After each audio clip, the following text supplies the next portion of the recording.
Alright, welcome back to another video, boys. Anyways, sorry if I can't be too loud during this video. And this is also a voiceover. First game versus Louis Balloon. Now, this is my push to #1 in the USA, top 6 in the world. It was pretty fun, and I'm doing it with MM Breakers. I can't believe I've never actually uploaded MM Breakers on my YouTube. I play it all the time on TikTok. I stream it all the time. It's actually the deck that gets the most views because people are so interested on how to play it, especially against the Lava Hound. Anyways, drill on the side. I'm trying to space out my pressure as fast, as far and as fast and as complex as possible, because he has so many reasonable responses, which is hard to deal with. And then his balloon push with the Evo Musk, very, very hard for me to stop. And sorry if you hear the Vitamix in the background. I told you it's like early morning stuff. My dad's making a smoothie. Anyways, it's important for me to get early pressure because it's just his rush. It's so hard to stop. Anyways, reset with the Evo Musk. Reset to Evo Musk cycle.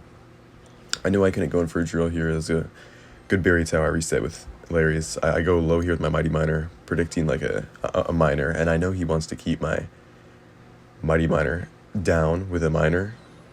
Yeah, so I was like, yeah, that's pretty predictable. Immediately rushes to the balloon, and I was like, oh boy, here we go. Anyways, drill in the pocket. Now with just drill placement, as you've seen, it can drag even the far balloon placement. I have to go for a cannon here. I know it's not going to be king activation, but I don't want to sacrifice maybe even a shot, because I think that would even be a shot, because my tower was still busy. But it's usually death damage with that drill placement, just death damage, but I don't want death damage either. So we're still 1 HP behind. That's funny. Didn't even realize that. Anyway, I drill on the side because I know Berry Tower can't help out with it, basically. And then Wall Breakers in the important spot where they cannot get hit by the Berry Tower. I mean, where they don't run towards the Berry Tower. I think you know what I mean. His Barbara placements this game was pretty mid, honestly. He needed to, play Larry's each time. Anyways, if they place Balloon in the back and they have Evo Musk, I like to Fireball early. It just leads you to more opportunities. Now right here, I know he was going to Evo Musk, but if I would have Larry's there, then they would have been caught by the Berry Tower, and I would have been in a tough situation. Now right here, I just take a Fireball because there's no other response, and because I took that early Fireball, it was in one Fireball range, you know? Anyway, I know right here, it needs to be really good Musk defense, and the Musk only gets one shot, so I was very happy about that. These Evo Skellies were extremely impatient, and this Snowball was very, very impatient as well. Now, I know because I'm up, I can punish him. So the Berry Tower comes out, I take a reset because I know I'm up. I need to get my 3-card cycle up, no leaking at all. Once again, I take a fast Fireball on this. I know he doesn't have Evo Musk this time, so basically, I want to drag his balloon back into the Musketeer. Now, I'm pretty sure in this sequence, I missed the balloon with my second Fireball, so I immediately switch. And then I seen this miner, and I was like, oh, that's GG's if he doesn't get the Berry Tower down in time. And then right there, it actually held off all the Wallbreaker explosions, but the Mighty Miner got on tower locked, and that's just looking like a win for me. If I play absolutely superb for this last minute, immediately rush, keep on the pressure, and he puts down another balloon with a double Wallbreaker connection, so I 100% Fireball it again, and this time I want to pull off the right sequence, you know? With this balloon, I rush the weak side, and he doesn't put enough DPS on the balloon, so I do land 2 Fireballs on the balloon, and I lock on for so much. And now it's basically just defend, and he doesn't protect his balloon properly at all. So I can just get a double builded defense on this, and then Evo Musk was extremely rushed. He just throws Snowball into nothing, and that's basically GG's, boys. Okay, I'll see you in the next one.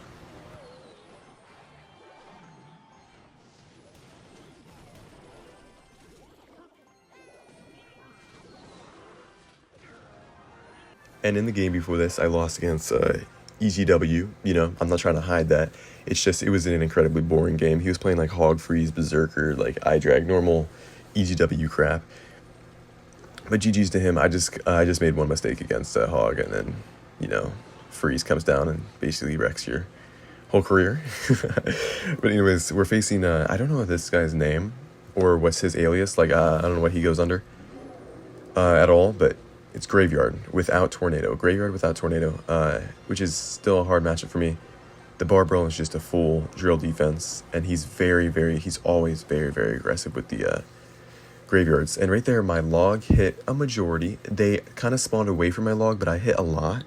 And then my Fire Spirit hitting like 5 was absolutely game-changing right there. Keeps me in this game with a decently bad cycle. But I do get a Fireball and Tower. You know, that's what's important. Now right here, I know he's going to have Ice Wizard.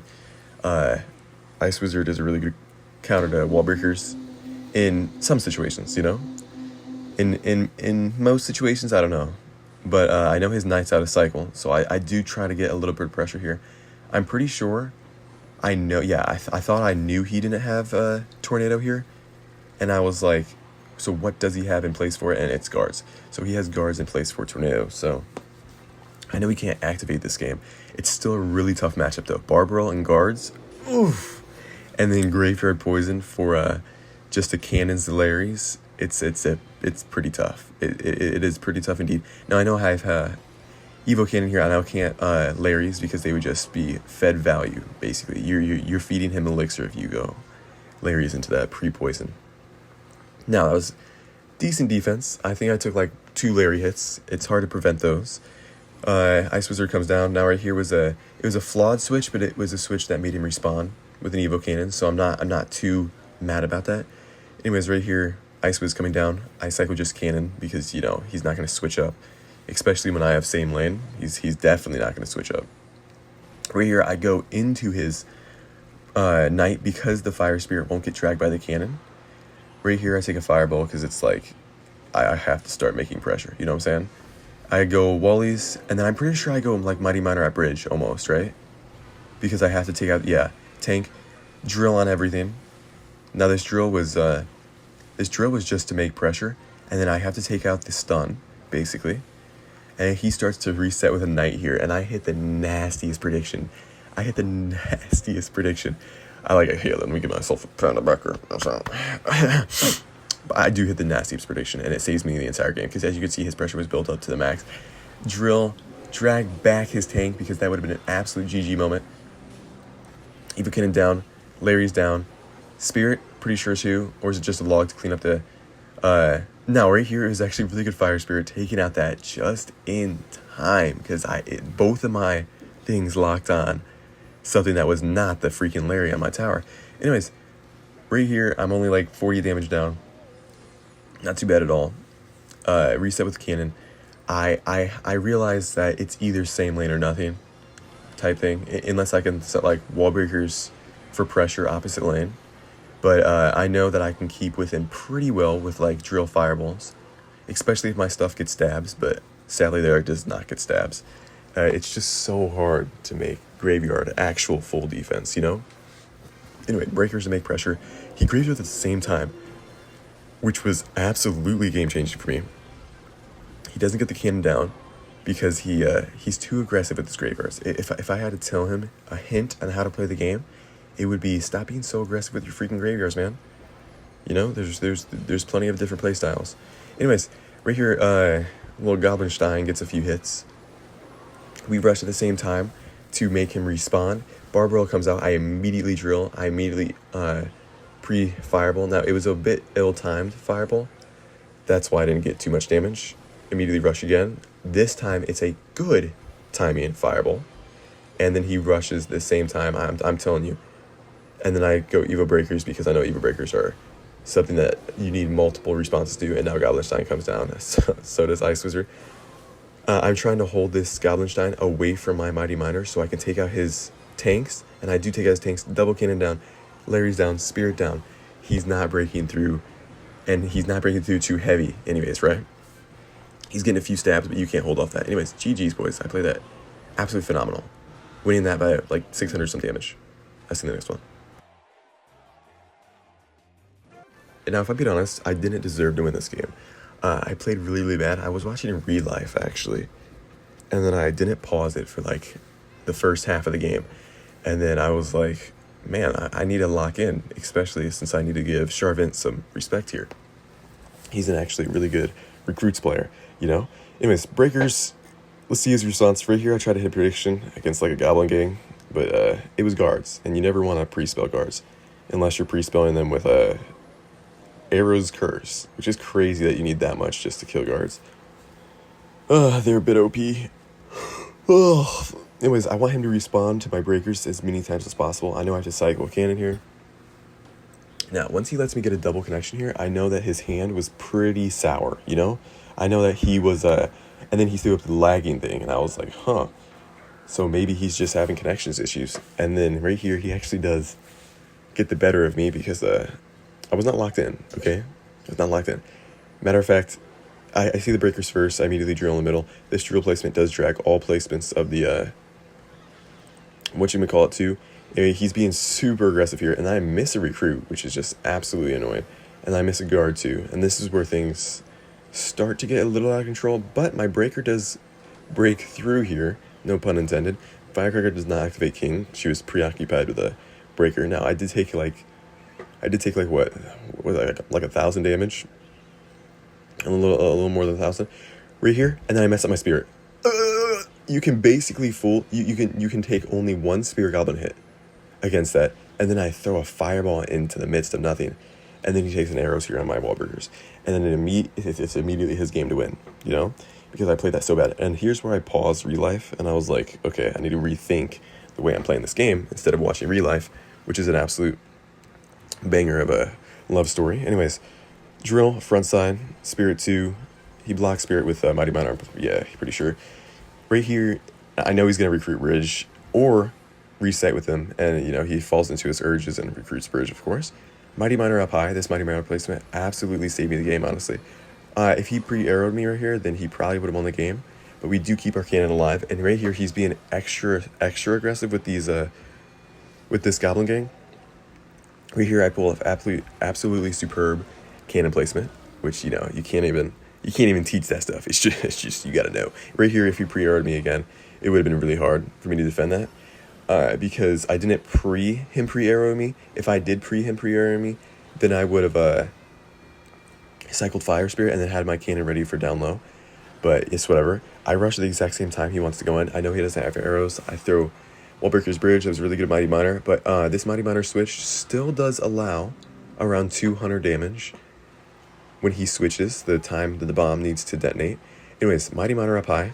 I don't need to defend those wall breakers. This is the point in time where you have to pick and choose your defense, right? You can't defend everything. Anyways, this is a really good log for me. Really, like I said, pick and choose and then I see my wall breaker connects. And then I take cheap defense on a strong side tower. Oh yeah, I can't let these connect because that would be a very, very big issue. Anyways, I know he doesn't have absolutely superb cycles in hand for my drill. Wallbreaker's Bridge. He takes an MM switch plus arrows on this. Well played. Spirit Bridge. I'm pretty sure he just recruits his bridge when he gets the time. Okay, guards Bridge. And then I was going to activate here, but then I was like, honestly, it's kind of too late for activation, so I should just keep this Mighty Miner away from my tower, you know what I'm saying? Because he could get a switch. That's what I was contemplating. I was like, he could get a switch here. Anyways, Fire Spirit up high. Fire Spirit pulls some pretty mediocre things. Now he's spamming Bridge, and I missed Firecracker, and it scared me, but good thing my cannon was on the board. I rush. And I know I can't wallbreaker through them without a proper technique, and I throw the Larrys in front, push the Larrys so the recruits are busy. And then he doesn't take my wallbreaker seriously, and that's a cheese, boys, and he's upset about that. Alright, last game against Tanjiro. Now, Tanjiro is a very no-skill player. He just basically plants Pekka in the back. He could care less about defense. If the defense is not going to, you know, win me the game, he's not going to really worry about the defense, you know? So Pekka first play, I spend 2 elixir. That gives him plenty of a reason, right? To just plant Pekka first play. Anyways, you can't ignore it because Mighty Miner, sure, I can take tower with Mighty Miner, and he'll let me take tower with Mighty Miner, but he will not just take 1 tower himself. He will 3-crown me if I ignore it. Absolutely anything. Right here, I try to layer stuff to the side. It was a good berry by him. I have a hard time saying it was good berry by him. Pekka does absolutely unreal damage. Now, I know my drill will drag both of the big tanky guys. Now, I kind of got lucky with this King activation, but I didn't get lucky because I know my drill placement will activate King no matter if he walks to King or even gets close to King because of his Spear Goblin. So I wouldn't say lucky, but he did but his Pekka did push his Goblin Giant. That's what I was concerned about. But it did push his Goblin Giant. Now we are still up in the lead. I know he just wants to take a Pekka reset. So I'm getting my wall breakers ready for just immediate punish because I know he's going to let me get these connections, right? Anyways, that was a bad timed Larry's from him. Bad placed as well. If I use that inside placement, it needs to be slightly different Larry's placement, but he doesn't know that, you know? He's a Pekka Gob Giant player. Now, I know I cannot go high Larry's on this with a Mighty Miner because, well, he just showed me his entire game plan last time. Anyways, Evo Breakers here staying in spot so the Pekka can take them out and splash on the entirety of his push was absolutely amazing. Now, I am down damage here just by a little bit because Goblin Giant is absolutely insane. But it doesn't really matter. I took some decent defense on that. And now here's where I realize, I'm like, yeah, I mean, I tried same lane.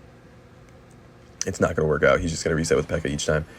Anyways, I Spirit still, you know, just to be annoying, right? And I seen Fisherman here, and I was like, ooh, can I pull a good Fisherman play? And I was like, nah, I'll just reset. Because it's literally not worth it. I was going to play like Mighty Miner, and the Fisherman sucks him in really close to tower, and then pop ability on the other side of tower. But it's really risky. And right here, his Pekka is just getting absolutely pushed. I know he has a spell. Now, I didn't know he had lightning, but I knew that he had a spell. And I thought arrows were going to come down and take out that first cannon, so I had another cannon ready. That's how you're supposed to play this. Anyways, prediction on the Larry's comes down. He forces out to lay arrows, and he does have arrows, lightning, rage. So he doesn't have curse. I know that now. And I do protect this goblin for a hit right there. That's absolutely superb for me. That was like 400 damage, 500 damage of pure brilliance. And right here I pre his berry because I know that's his only counter in hand. A Fisherman would have been very, very terrible from him. Now, I know I am just a drill, a log, and a goblin hit away from actually taking this game. And it's absolutely superb. 2 goblin hits. It is GG's. Fireball was going to come down. But anyways, that was my games for top 1 in the USA. 3.3k trophies, 14 days left. For top in the USA, top 6 in the world. Thank you for watching, boys. See ya.